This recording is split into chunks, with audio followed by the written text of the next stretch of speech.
Hello বন্ধু, আজকে আমি সোনালী মুরগির রেসিপি নিয়ে এসেছি। কি করে বানাতে হয় আপনারা পুরো ভিডিওটা দেখতে থাকুন। প্রথমে কড়াইতে তেল দিয়ে দিলাম, তেলটা গরম হয়ে গেল। গরম হয়ে যাওয়ার পর এবার আমি জিরে, তেজপাতা, শুকনো লঙ্কা, গোটা গরম মশলা দিয়ে দিলাম।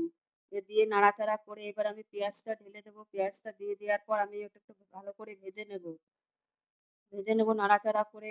এবার আমি ব্রাউন করে ভেজে নিলাম। ভাজার পর এবার আমি মশলাটা দিয়ে দিলাম। মশলাটা দিয়ে এবার আমি ভালো করে কষিয়ে নেব। আস্তে আস্তে মশলাটা কষাতে হবে। যত কষাবেন ততই মাংসটা খেতেও ভালো লাগবে, দেখতেও সুন্দর লাগবে। এবার আমি হলুদ দিয়ে দিলাম 1 চামচ, দিয়ে একটু নেড়ে চেড়ে নিয়ে এবার আমি 1 চামচ নুন দিয়ে দেবো।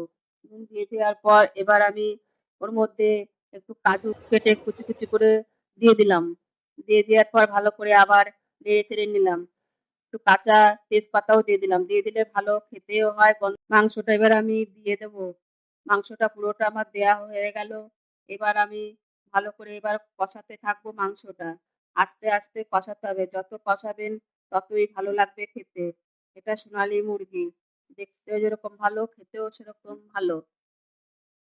আস্তে আস্তে কষিয়ে এবার আমি আলুটা আগে থেকে ভেজে রেখেছিলাম, আলুটা আমি দিয়ে দিলাম। আলুটা দিয়ে আবার ভালো করে নেড়ে চেড়ে আমি নেব। নেড়ে চেড়ে নেওয়ার পর এবার আমি ঢাকনা দিয়ে আবার আস্তে আস্তে এটাকে কষাতে হবে। ভালো করে কষালে ভালো সিদ্ধ হতে পারে। এবার আমি গরম জল দিয়ে দেবো এর মধ্যে পরিমাণ মতন। এটা আমি বাটি দিয়ে খেতে হবে, এই জন্য জলটা একটু বেশি দিতে হবে। জলটা দিয়ে দেওয়ার পর এবার আমি ঢাকনা দিয়ে ঢেকে দেবো। গ্যাসের ফ্লেমটা একটু কম করে আস্তে আস্তে এটা বানাতে হবে। এবার আমার মাংসটা হয়ে গেছে। এবার আমি উপর দিয়ে ধনেপাতা কুচি ছড়িয়ে দিলাম। দিয়ে দেওয়ার পর আমি 1 চামচ গরম মশলা ছড়িয়ে দেব। ছড়িয়ে দিয়ে এবার আমার মাংসটা রেডি। যদি আমার মাংসটা ভালো লাগে তাহলে লাইক ও সাবস্ক্রাইব করে দেবেন। আপনারা বাড়িতে অবশ্যই একবার ট্রাই করে দেখবেন, খেতে খুব সুন্দর হয়।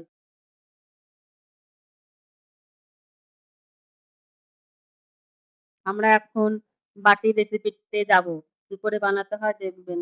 প্রথমে আটা নিলাম, আটা নিয়ে নেওয়ার পর বেকিং সোডা, একটু মৌরি দিলাম, জোয়ান দিলাম, একটু হলুদের গুঁড়ো দিলাম, উপর দিয়ে তেল দিয়ে ভালো করে এটাকে মেখে নিতে হবে। আস্তে আস্তে জল দিয়ে মাখতে হবে, বেশি মাখতে হবে না, টাইট করে একটু মাখতে হবে যাতে গুল্লিটা একটু শক্ত শক্ত হয়। এবার আমার গুল্লি রেডি হয়ে গেছে। এবার আমার বাটি বানানোর মেশিনটা আমি ধরিয়ে দিলাম গ্যাসের ওপর রেখে। এবার আমি আস্তে আস্তে বাটিগুলো বসিয়ে দিলাম। একটা একটার ভিতরে সাজিয়ে সাজিয়ে বসিয়ে দেব। আপনারা দেখতে থাকুন, একবার বাড়িতে খাবেন অবশ্যই। এবার আমি ঢাকনা দিয়ে ঢেকে দিলাম। ঢাকনা দিয়ে ঢেকে 10 মিনিট পর এসে আমি আবার বাটিগুলো উল্টে পাল্টে ভালো করে দিলাম। দেখুন কত সুন্দর দেখতেও হয়েছে এক পাশের কালারটা। এবার আমি উল্টে আবার আমি ঢাকনা দিয়ে ঢেকে দেবো। ঢেকে দেওয়ার পর আমি আবার 5 মিনিট পর ফিরে আসলাম। ফিরে এসে দেখুন কত সুন্দর হয়েছে দেখতে। এবার আমার বাটি রেডি হয়ে গেছে। এবার আমি পরিবেশন করব। কিভাবে করতে হয় দেখুন। প্রথমে মাংসটা বাটির মধ্যে নিয়ে নিলাম। 3টে বাটি নিয়ে নিয়েছি। আপনারা বাড়িতে অবশ্যই ট্রাই করবেন। চিকেন আর বাটি বানানোর চেষ্টা করবেন। এটা রাজস্থানি রেসিপি, খেতেও ভালো লাগে। আপনারা বাড়িতে অবশ্যই একবার করে খাবেন।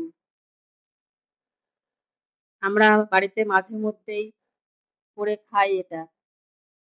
আমরা আগে রাজস্থানে থাকতাম, ওই জন্য আমরা রাজস্থানে প্রায় এটা করে খেতাম। এটা চিকেন বাটি, ডাল বাটিও করে থাকি আমরা। আপনারা মনে করলে ডাল বাটিও করতে পারেন। ডাল বাটিও করে খাবেন। এটা ভালো লাগলে লাইক ও সাবস্ক্রাইব করে দেবেন।